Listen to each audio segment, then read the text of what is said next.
ay nandoon sa nakalak na pintuan sa loob ng kwarto, hindi lang nakasara, nakalak pa. So, pabihira ng mga lagay na to. Dahil ayon sa ating binasa, sila ay takot sa mga pangulo ng mga Hudyo. Dahil dyan, sila ay nagkatipon-tipon because of their fears. Hindi para dismiss, nagtipon-tipon dahil sa kanilang takot. At mula doon, pumasok ang ating Panginoong Jesucristo at sinabi sa kanila, peace be with you. Sa ating mababaw na pag-intindi ng peace be with you, kapayapaan ng sumainyo, ay yung payapa para sa atin, yung walang gulo, yung tahimik, yung okay ang mundo natin, walang nakakaistorbo. Pero higit pa doon ang kapayapaan na sinasabi ng banal na kasulatan. Dahil sa Ilocano, ang payapa ay kapya, which peace. Ang kapya is from the root word pia, which means tama, mas maganda, mas maayos. Mas malalim kasi pag magsalita ng Ilocano Hindi dahil ako Ilocano, pero the meaning of kapya is more deeper than peace. Na dahil yung peace na ito ay nagmula sa Hebrew word na shalom. Ang shalom, kung itatranslate mo siya, pinagaan kasi ng English Ang shalom, it should be translated as right relationship with God.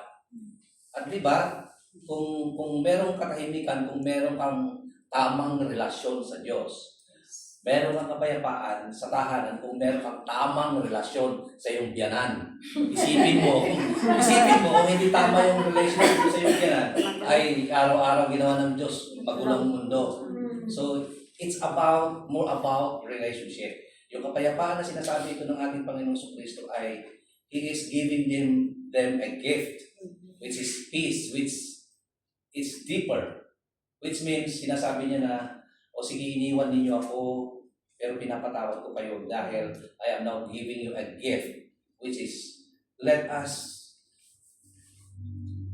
start all over again. Let us start a new beginning. Pag sinabi yan ng mga nang-iwan sa inyo, anong sasabihin nyo? Di ba? Let's start a new beginning, let's start a new day. And because my love will see you through, parang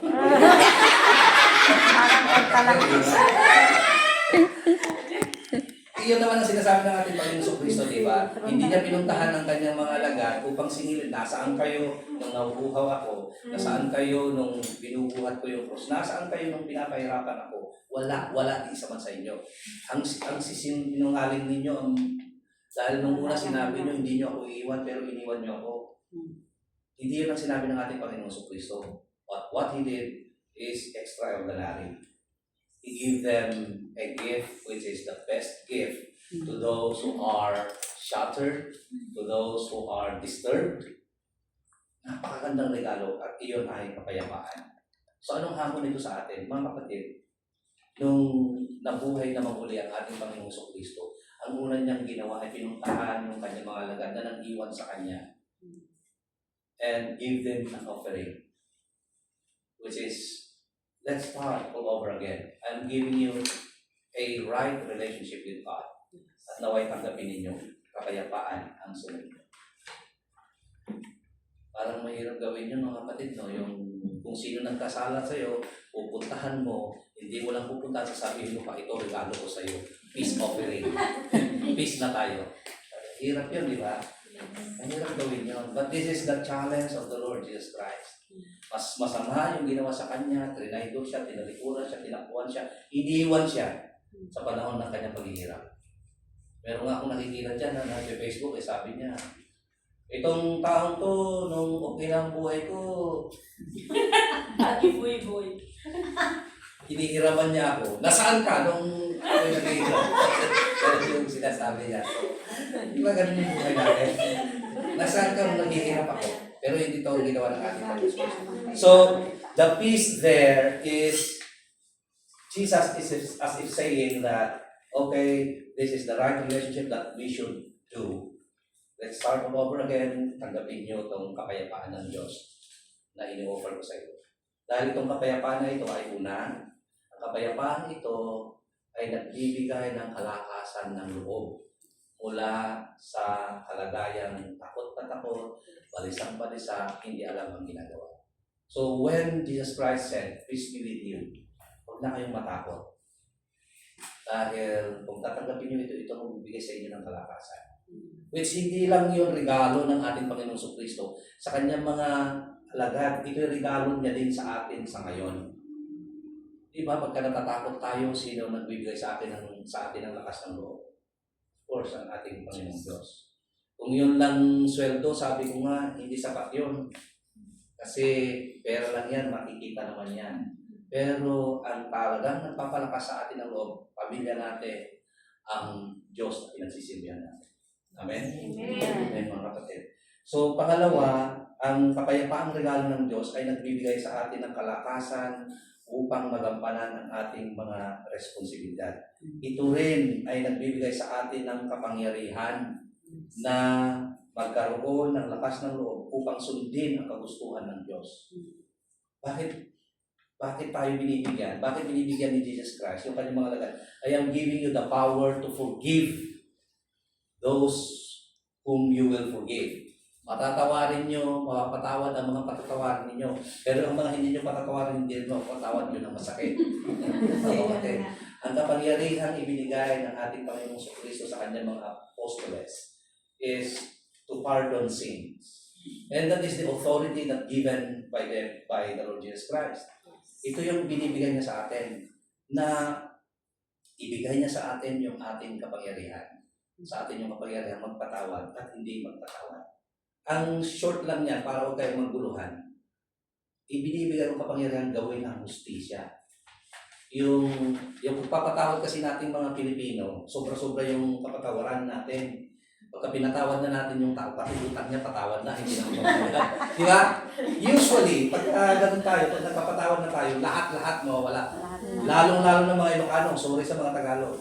Bakit? Kasi yung forgiveness, iba yung understanding natin mga Ilocano at mga Tagalog.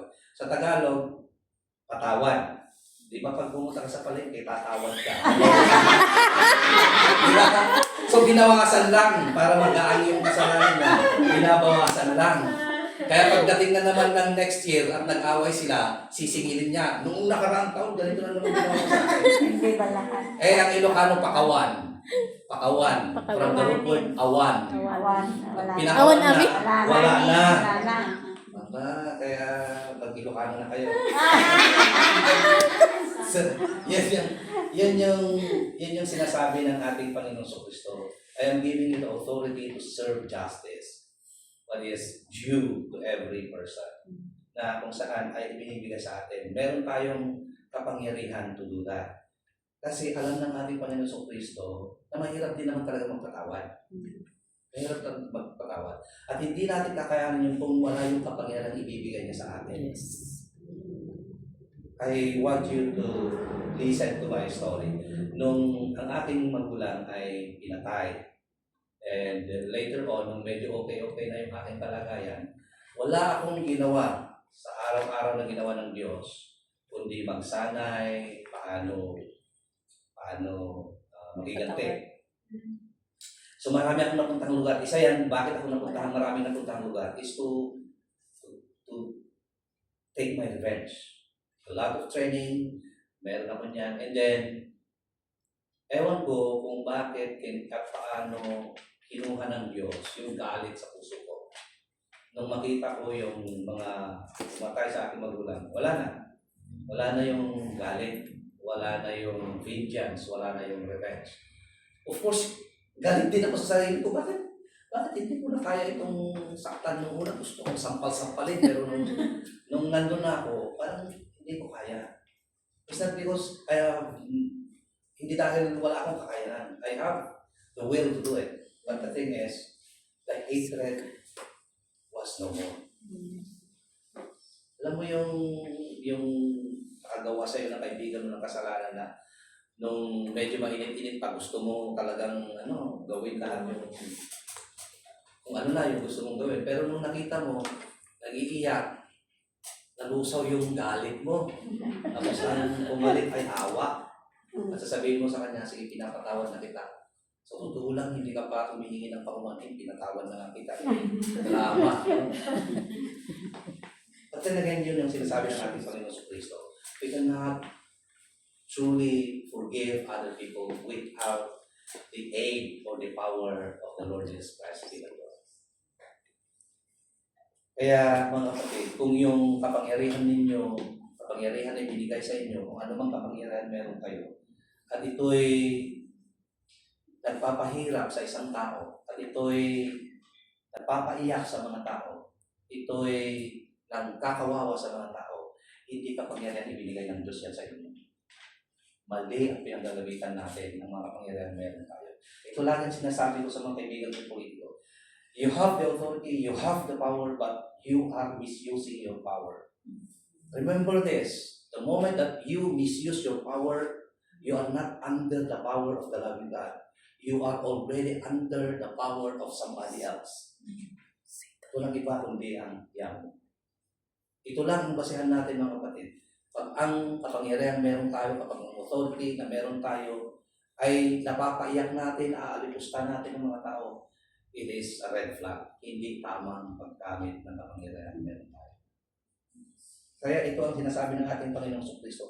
Ang kapayapaang regalo niya ay kapayapaang nagbibigay sa atin ng kapangyarihan to share that peace that God has given us. Hindi naman natin kayang i-share ito yung kapayapaan ng Panginoon sa ating buhay, hindi niya bibigay sa atin yung kapangyarihan. Kahit ano pang gagawin natin. Pangatlo, mga kapatid, ang kapayapaang regalo ng Diyos sa atin ay nagbibigay sa atin ng katatagan ng ating pananampalataya at nagbibigay ng inspirasyon upang sa ganun ay personal nating katagpuin ang Diyos. Balikan natin yung teksto. Sinabi ni Thomas, nung kinausap siya ng kanyang mga kasama, sabi ng mga kasama niya, "Oy, Thomas, absent ka nung last Sunday." Yan ang napapala ng absent. Hindi nakikita ang pagdalaw ng Panginoong Jesucristo. Nakita namin siya, nabuhay na naman siya muli. Sabi ni Thomas. Dagdagan ko para maintindihan ninyo. Kasi ang argumento ko dito ay hindi totoong nag-alinlangan si Thomas sa kanyang pananampalataya sa Diyos. Nag-alinlangan siya sa mga sinabi ng mga kapwa niya alagad. Di ba yung naibalita? Kaya sabi niya, hindi ako maniniwala sa inyo. Mga sinungaling kayo. Dahil, bakit meron siyang basis na hindi paniwalaan yung mga kapwa niya alagad? Kasi sinabi nila noon, nung buhay pang ating Panginoong Kristo, "Lord, hindi ka namin iiwan kahit mamatay kami." Pero anong ginawa natin? Iniwan natin, kaya sinungaling kayo, sinungaling ako. Hindi ako maniniwala sa inyo. Hanggat hindi ko nakikita ang kamay at taguliran ng ating Panginoong Kristo. So yung mga turo na itinuro sa atin na nag-alinlangan sa kanyang paniniwala sa ating Panginoon Kristo. Hindi. Nag-aalinlangan siya sa sinabi ng mga kapwa niya alagad. Kaya kayo, kung nag-aalinlangan kayo sa sinasabi ng mga kapwa ninyo, walang problema yan. Ang problema nga lang, kailangan yung sabihin din yung sinabi ni Jesus Christ. I need to meet Him personally. I need to touch His wounds. Kailangan ko patutuhanan kung totoo nga ng buhay siya. So anong sinasabi nito? Nagkaroon siya ng kalakasan ng loob. Yung kapayapaan meron siya, ay nagkaroon siya ng kalakasan ng loob to meet the Lord Jesus Christ personally. We need to experience the personal encounter with the Lord Jesus Christ. Kailangan nating madama iyon, kailangan nating makita iyon, na meron tayo somewhere in our life that we have this personal encounter with the Lord Jesus Christ. Saul has personal encounter with the Lord Jesus Christ. The two disciples going to Emmaus has the experience of personal encounter with the Lord Jesus Christ. You must have also. Alalahanin ninyo kung saan kayo sinalubong, saan kayo pinuntahan ng ating Panginoong Jesucristo. At nagpakilala siya sa inyo. Sana maalala pa ninyo. Maaaring iyan ay nung nagkasakit kayo. Maaaring iyan ay nung nagka-problema kayo. Maaaring iyan ay nung iniwan kayo kung sino man nang-iwan sa inyo. Iyan ang kapanahon ng dumarating si Jesus sa ating buhay. Alalahanin ninyo, nung sila'y takot na takot, tinatagpo sila ng ating Panginoong Jesucristo. Nung merong hindi maniwala sa kanila, dumating ang Panginoong Jesucristo. Yun ang grace ng God. Nung hindi sila pinaniwalaan ni Tomas, nakasama pa nila Ang sakit kaya nun, kasama mo, hindi ka paniniwalaan, pero God came, the Lord Jesus Christ came and proved that He is indeed risen from the dead. Kaya mga kapatid, when God said, when the Lord Jesus Christ said, peace be with you, ito'y regalo niya sa atin. Isang regalong pakikipagrelasyon, tamang pakikipagrelasyon sa Diyos at sa kapwa natin. Kung meron mang best gift that we can give to each and every one of us, is the peace that God has given us. Kaya tama yung kinakanta ninyo. My peace that I give. Tama yan yung kinakanta ninyo. Pero gawin nyo mas masaya. Kapag sinasabi nyo peace be with you, magalak naman yung puso ko, hindi yung peace be with you. Parang ayaw ko sabihin. Show it with joy, with gratitude, with smile. Dahil ang peace na yan ay regalo sa atin ng Diyos. Amen? Amen. Lahat ng ito ay ating sinabi sa ngalan ng Ama, ng Anak, at ng Espiritu Santo. Amen. Mga kapatid, tayo lahat ay tumayo at tumugon sa mensahe ng ating Panginoon.